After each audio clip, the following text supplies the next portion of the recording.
Today is a beautiful day, and I'm sitting here on the edge of the water at New Brighton Park in Vancouver, looking at a lot of industry. And it makes me think about the Impact Assessment Act and how much it matters in terms of holding industry accountable to communities and the environment. This week, the Supreme Court of Canada will hear arguments that decide the future of the Impact Assessment Act, which is one of the country's fundamental environmental oversight laws. This word of the week, let's talk about the Impact Assessment Act, or the IAA, and why it matters for environmental accountability concerning federally managed projects across Canada.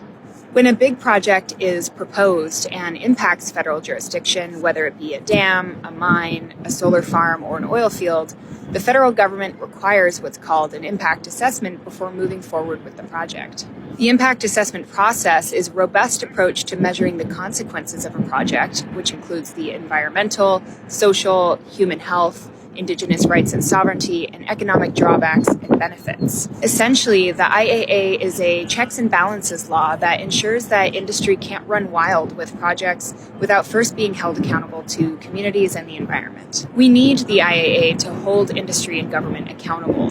EcoJustice uses the IAA in our litigation and advocacy, often to ensure that extractive projects are properly assessed for the impact that they could have on climate change, biodiversity, and pollution. We also use it to challenge insufficient impact assessments. In 2019, the Alberta government launched a legal challenge against the IAA and its regulations. EcoJustice intervened in this challenge, but in May 2022, the Alberta Court of Appeal found in favor of the Alberta government. The IAA is one of the only governmental accountability measures we have to protect the safety and health of nature, climate, and our communities. So we're at the Supreme Court of Canada this week to defend the IAA against partisan politics in the hands of resource extraction industries.